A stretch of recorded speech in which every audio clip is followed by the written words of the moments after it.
آپ نے اسی کے ایک کمرے میں 2 رکعت نماز ادا کی اور نہایت ہی بے تابی کے ساتھ کہا شدت کی پیاس ہے، اگر ایک گلاس پانی پلا دو۔ انہوں نے پانی بھی پلایا۔ اس وقت اورنگزیب رحمۃ اللہ تعالیٰ علیہ نے فرمایا بیٹی کیا تو نے یہ سمجھا تھا کہ میں اپنے گورنر کے ساتھ تجھے شادی کی اجازت دے دوں گا؟ قسم رب ذوالجلال کی، جس وقت تو نے دلی میں مجھ سے شکایت کی تھی قسم کھا لیا تھا جب تک تجھے انصاف نہ ملے پانی کا ایک قطرہ بھی حلق میں نہ ڈالوں گا۔ 3 دن گزر گئے، میں نے پانی نہیں پیا ہے، پہلا گلاس پانی کا تیرے گھر میں آج میں نے پیا ہے۔ یہ تھا اسلام کا عدل و انصاف جس کو ہندوستان کی تاریخ آج بھی یاد رکھتی ہے۔ اور اس پنڈت نے دیکھ کر کے اس دن یہ عہد کیا کہ میرے گھر اسلامی بادشاہ اورنگزیب نے اگر سجدہ کیا ہے تو اے بنارس والوں یاد رکھو میں پجاری ہوں، میں برہمن ہوں، میں پنڈت ہوں، لیکن یہ وعدہ کرتا ہوں کہ جس جگہ اورنگزیب نے سجدہ کیا میں اپنے ہاتھوں سے یہاں مسجد تعمیر کروں گا۔ اور وہ مسجد تعمیر ہوئی۔ گنگا کے کنارے آج بھی دھرارا نام کی مسجد قائم ہے، اس کی تاریخ جا کر پڑھ کے دیکھ لو، یہ ہندوستان کی تاریخ ہے۔ تم کہتے ہو ہم ظلم کیے ہیں، عزیزان گرامی وقار ہم نے اپنے سجدوں سے یہاں عدل کو پھیلایا ہے۔ لوگوں کے دلوں نے مسجدیں تعمیر کی ہیں، لوگوں کے دلوں کو جیت کر کے یہ مینارے بلند ہوئے ہیں۔ کسی نے آج تک میں نہیں مانتا کہ کسی کی گردن پر تلوار رکھ کر کے مسجد بنائی گئی ہو۔ اگر ایسی مسجد کہیں بنی ہے تو اس مسجد میں کہاں کی روحانیت، کہاں کی روحانیت؟ ہم تو مسجدوں میں دلوں کے سکون کے لیے آتے ہیں، دلوں کے قرار کے لیے آتے ہیں، محض کسی کے گھر کو تباہ کر کے۔ آپ کہتے ہو کسی کی جگہ پر قبضہ کر کے مسجد بنانا۔ مسائل شریعہ آج بھی کتابوں میں لکھے ہوئے موجود ہے۔ حنفی فقہ کی کتابیں اٹھاؤ، شافعی فقہ کی کتابیں اٹھاؤ، حنبلی مالکی فقہ کی کتابیں اٹھاؤ، سب فقہ کی کتابوں میں لکھا ہوا ہے اگر کسی کی زمین موجود ہے اور اس کی زمین کا ایک بالشت بھی مسجد میں آ گیا اور آپ نے تعمیر کی تو اس جگہ پر کسی کا سجدہ نہیں ہوگا۔ یہ اسلام نے رکھا ہے۔ تمہیں معلوم ہے پہلی مسجد میرے آقا صلی اللہ علیہ وسلم نے مسجد نبوی بنائی تو کیا مسجد نبوی جب بنا رہے تھے مدینہ طیبہ میں لوگ اپنی زمینیں لے کر کھڑے تھے۔ صحابہ نے کہا کہ ایک زمین بہت اچھی ہے، میرے آقا صلی اللہ علیہ وسلم کو پسند آئی، پوچھا کس کی ہے؟ کہا یہ 2 لڑکے ہیں ان کی زمین ہے۔ وہ دونوں صحابی تھے۔ حضور صلی اللہ علیہ وسلم سے عرض کیا کہ آقا اگر یہ مسجد کے لیے آپ قبول کرتے ہیں تو ہماری سعادت کی بات ہے، آپ قبول فرمائیں اور اس پر تعمیر کریں۔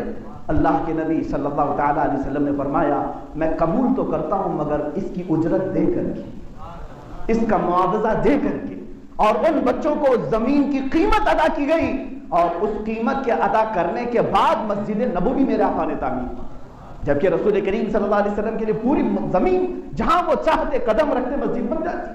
حضور صلی اللہ تعالی علیہ وسلم نے بھی یہ ہمیں تعلیم دیا کہ کسی کی ایک بالشت جگہ پر بھی غیر قانونی تم مسجد نہیں تعمیر کر سکتے۔ ابھی ترکی کی جس مسجد کو لے کر کے پوری دنیا میں بوال ہوا، مسجد آیا صوفیہ کے متعلق، یہ پوری دنیا میں وبال مچائے ہوئے ہیں اور کئی سیکولر کیڑے ایسے ہیں جن کو یہ بات ہضم نہیں ہو رہی کہ یہ مسجد کیسے بنا دیا، انہوں نے مسجد کیسے بنایا۔ تاریخ پڑھو ظالموں، تم صرف اور صرف انٹرنیٹ کی دنیا کے کیڑے بن کر رہ گئے، تمہیں تاریخ نہیں معلوم۔ یہ در حقیقت سلطان محمد فاتح رحمت اللہ تعالی علیہ جو خلافت عثمانیہ کے ایک عظیم سلطان رہے، جنہوں نے قسطنطنیہ کو فتح کیا اور میرے آقا صلی اللہ علیہ وسلم کی حدیث کی بشارت انہیں ملی ہے۔ حضور صلی اللہ علیہ وسلم نے فرمایا جو سب سے پہلے قسطنطنیہ فتح کرے گا وہ جنتی ہوگا۔ سلطان محمد فاتح نے قسطنطنیہ یعنی استنبول فتح کیا۔ اس وقت وہاں پر یہ آیا صوفیہ ایک چرچ تھی جو پرانی چرچ تھی۔ ظاہر سی بات ہے جب حکومت آئی تو آپ نے ان لوگوں کو بلایا، عیسائیوں کو، پوچھا کیا تم یہاں قائم رہنا چاہتے ہو؟ کہا اب ہمارا یہاں کچھ ہے نہیں، ہم تو اپنے اپنے وطنوں میں جہاں ہمارے لیے خیر ہو ہم جا رہے ہیں۔ سب چھوڑ کر کے جا رہے تھے قسطنطنیہ کو۔ اس وقت یہ مرکزی جگہ تھی تو انہوں نے کہا کہ ایک کام کرو، جو تمہاری چرچ تھی یہ میرے ہاتھوں بیچ دو۔ آج بھی چرچ بکتی ہیں امریکہ میں، یورپ میں، کینیڈا میں، انگلینڈ میں، جا کر آپ دیکھیں آج بھی جب چرچ کے مینجمنٹ والے سنبھال نہیں پاتے تو وہ بولی لگاتے ہیں، اعلان کرتے ہیں کہ یہ چرچ بکائی جا رہی ہے، کوئی خریدنا چاہتا ہے تو خرید لے۔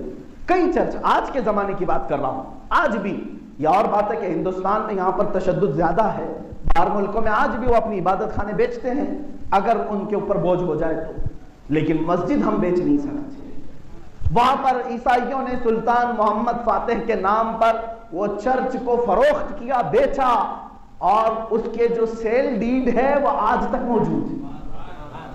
جو سلطان محمد فاتح نے خریدا وہ آج تک موجود ہے، اس کے دستاویزات ہیں ترکی کے پاس۔ یہ 15ویں صدی کی بات تھی، 15ویں صدی سے لے کر 1921 تک تقریباً یوں سمجھ لیں 500 سال کے قریب وہ مسجد تھی، اس کو تعمیر کیا، مینار بنائے، نمازیں ہوئی، قرآن پڑھا گیا، خلافت عثمانیہ کو ختم کیا گیا 1921 کے قریب میں۔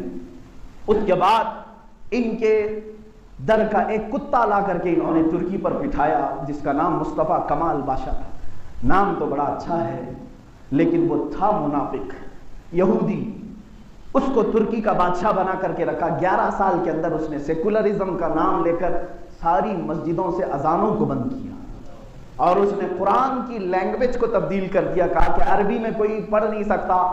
ترکی میں اس نے اتنا سیکولرزم کے نام پر ظلم کیا اور اس کے بعد یہ پابندی لگائی کہ جس کو قرآن پڑھنا ہوگا وہ ترکش لینگویج میں پڑھے گا۔ حجاب کو ختم، مدارس اسلامیہ نہیں چلیں گے، کہیں پر بھی مذہب کے نام پر کوئی بھی مدرسہ نہیں چل سکتا، علماء کو بند کیا گیا، قید کیا گیا۔ 11 سال یہ ننگا ناچ ناچا گیا ترکی میں اور پورے اسلام کو ختم کرنے کی پوری طرح سے کوشش کی۔ اسی زمانے میں اسی مصطفیٰ کمال باشا جس کو اتا ترک بھی کہتے ہیں، اس نے ہی یہ 500 سال سے موجود جو مسجد تھی سلطان محمد فاتح نے جس کو خرید کر کے مسجد بنایا تھا، اس ظالم نے اس کو بدل کر کے میوزیم کر دیا۔ کہا کہ یہ مسجد نہیں رہے گی، یہاں اذان نہیں ہوگی، کچھ بھی نہیں، ہاں اس کو میوزیم بناتے ہیں، بہت پرانی ہے، 2000 سال پرانی ہے، تو اس کو میوزیم بناتے ہیں، لوگ آئیں گے دیکھیں گے۔ وہاں سب آتے تھے، سیاح ہر قسم کے لوگ آتے تھے جوتے پہن کر کے۔ اس مسجد کو 1934 غالباً 1934 سے لے کر کے ابھی 2020 تک روندا گیا ہے، اللہ کا نام بند کر کے رکھا گیا تھا، جو آلریڈی 500 سال تک اذانیں ہوئی ہیں جس میں، اور اس کو میوزیم میں رکھا گیا۔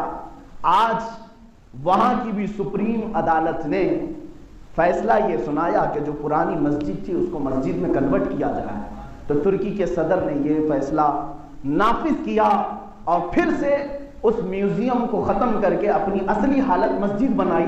اتنا کام کیا تو پوری دنیا کے سیکولر کیڑوں کو درد شروع ہو گیا۔